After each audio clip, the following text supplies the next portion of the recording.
आज की कहानी दोस्तों बहुत ही ज्ञानवर्धक कहानी है। आज की कहानी से 4 बातें ऐसे सीखने को मिलेगी जो आपके जीवन में बहुत ही लाभप्रद होगी। इस कहानी को सीख करके वो 4 बातें जो आप सीखेंगे वो आपके भविष्य में दोस्तों भविष्य में बहुत काम आएगी।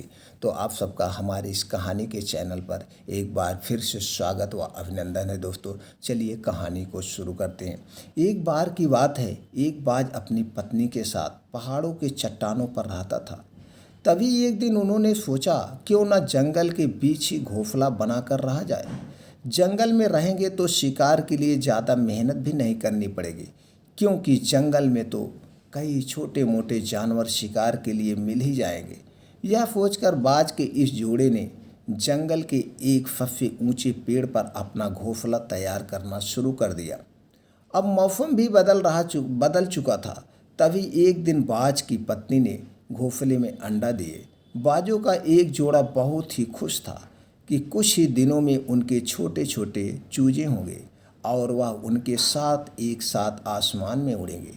अब बाज अपनी पत्नी को अंडों के पास छोड़कर अकेले ही शिकार के लिए निकल जाता था और उसकी पत्नी घोंसले में रहकर अंडों की देखभाल करती थी।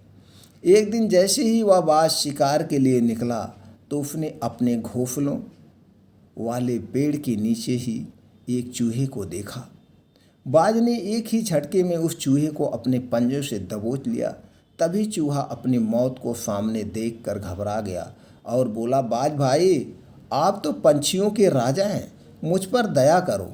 मेरे जैसे छोटे चूहे को खाकर आपकी भूख शांत नहीं होगी।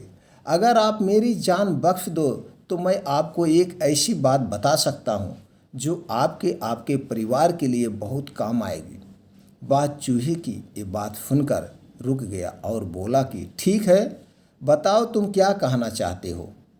तब चूहे ने बोलना शुरू किया, बाज भाई, मैं जानता हूँ कि आप इस पेड़ के ऊपर घोंसला बनाकर अपने परिवार के साथ बहुत खुशी से रहते हो और मैं भी इस पेड़ के नीचे बिल बनाकर रहता हूँ।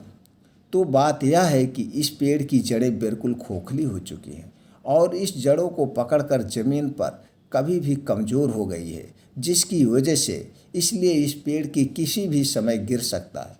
तो बाज भाई, आप इस पेड़ को छोड़कर अपने परिवार के साथ कहीं और घोंसला बना लीजिए, वरना ये पेड़ कभी भी गिर गया तो इससे आपके परिवार को बहुत ही भारी नुकसान हो सकता है। तभी बाज ने गुस्से में कहा कि तुम सिर्फ अपनी जान बचाने के लिए ऐसा कह रहे हो। मैं पक्षियों का राजा, भला तुम जैसे छोटे मोटे जानवर की बात पर विश्वास क्यों करूं। मैं इतना ताकतवर हूं कि अगर मेरे परिवार पर कोई मुसीबत आ भी जाए तो मैं अकेला ही उसे संभाल लूँगा। लेकिन हाँ, तुम्हारी एक बात सही है कि तुम जैसे छोटे जानवर को खाकर मेरा जरा भी पेट नहीं भरेगा, इसलिए मैं तुम्हें छोड़ रहा हूँ। चूहा जानता था कि ये पेड़ कभी भी गिर सकता है, इसलिए वह यह चाहता था कि बाज अपना घोंसला छोड़ दे, लेकिन बाज अपने घमंड के कारण चूहे की बात को अनसुनी कर देता है।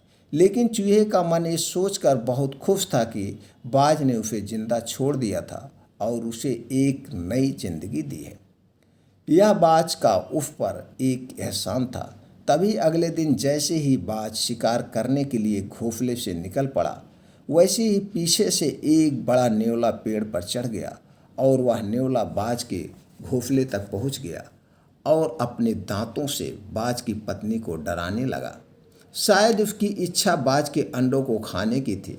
बाज की पत्नी ने भी वापस उस नेवले पर हमला कर दिया, मगर बाज की पत्नी नेवले की इस हरकत से बहुत घबरा गई।